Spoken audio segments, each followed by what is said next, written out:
By the way, your performance as David Bowie on the season finale of Venture Brothers last season actually inspired me to check out some of his music. Are you a Bowie fan? Or? Oh, yeah, I am. And Jackson and Doc are big Bowie fans. And, Bowie's a fascinating guy because he's always had a kind of science fiction / fantasy, Venture Brothers type, and a lot of the subject matter of his songs has to do with flying into outer space, and so he kind of fits into that world very nicely. And he's also famous for having many different personas over the years. So he's kind of a one-man, comic book gallery of characters, He's a very theatrical guy, and I think he just fits into that universe. I know they tried, I think, to actually get him. I don't think the message even reached him, but I think there was an effort made to get him to do the voice. So I volunteered to do it. I don't think it really sounds particularly like Bowie. It's just a kind of idea of Bowie. An idea of Bowie, which is basically what Bowie's always done anyway, so it's kind of appropriate. Imagine him doing an idea of himself. Yeah, although, he did do apparently he did a voice on SpongeBob, a year or two ago. I don't know if it's been on yet. Yeah, it actually sounds nothing like him, to be perfectly honest. Yeah, it's... He's doing a little character thing? Yeah. Yeah, it's sort of like... I haven't seen it. It's sort of like... right around the time that it was obvious that we weren't going to be able to get David Bowie for the Venture Brothers, and we recorded that episode, I heard that he was doing SpongeBob, and it just felt, you see, he would do a cartoon, but apparently it's because his daughter watched it or something. I'm sure he's never heard of the Venture Brothers. It's kind of a motif. It was like a motif in the show. There were just references to Bowie would come up, because if you follow Bowie's performing career, it would make sense that he would somehow, know the supervillains and the super scientists of the world of the Venture Brothers. He just kind of fits in there somehow.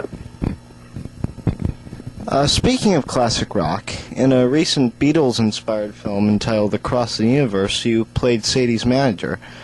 When you were making it, did you have any idea what a unique and special film it would be?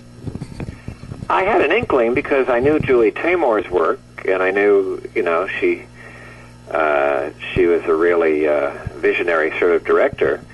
But the script was just kind of a blueprint for the movie, because of course so much of the movie is visual, and you can't really get that in a script. It would sort of describe some of the scenes and the production numbers, but you really had no idea what it was going to look like when you read the script.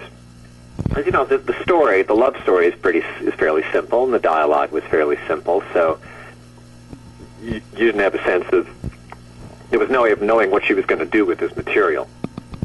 But that was exciting to be in. I've always admired her, and that was a really fun little thing to be a part of. I'm glad I got to do that. But in the case of the script, and this is something that's in the case for most productions, is with scripts, there's so much of a limit on imagination, because it's set to a few words on paper, and you basically build from the script as the general idea, and but I see what you're saying as far as not having that movie in particular. Normally, you can read a script and get a sense of how scenes might play out in another movie if you're an actor and you get a script. But in that case, I really had no idea what she was going to do with it. And it was pretty impressive. I thought it was great. The only sad part is I don't get to sing in the film. Because if you ever heard the Venture Brothers Christmas records, I can belt out a nasal tune. I remember I heard that. It's very good. There's talk of a sequel. Any chance that you're going to be in it? A sequel to Across the Universe? Yes. I haven't heard about that. It was on IMDb. With more Beatles songs? Well, Yes. hopefully. Yes. Well, if they want to bring Sadie, she leaves him at the end of the movie. So, maybe he'd come back and try to win her back. Or maybe he could be the bad guy in the next movie. I'd certainly work with Julie Taymor again at the drop of a hat, but I had no idea that they were considering making a sequel to Across the Universe. Yeah, I believe it was on Internet Movie Database, so... Wow. Is it? No. Oh, excuse me, I'm sorry. Yeah. No. Is it true that our viewers might see you on the hit series Terminator, the Sarah Connor Chronicles, sometime in the future? Yeah. Well, what happened was, I got a part on that. It's supposed to be a recurring part, and I shot one episode, and then shortly after that, as you probably know, the writer's strike happened, where all the TV and movie writers are on strike. And so that shut down the production, basically, because they only had so many scripts written.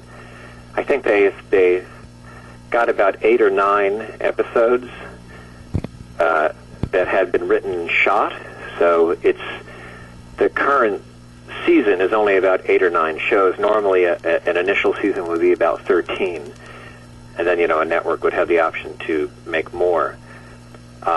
So my episode is near the end of the current abbreviated season, and hopefully, when the strike ends, production will start up again. I think it probably will, because the show has done very well, and hopefully they'll call me back and do more episodes, but you never know what's going to happen in show business. So I'm in at least one, but the way the character was written is he's supposed to come back. So hopefully I will. But for now, I only appear in one episode.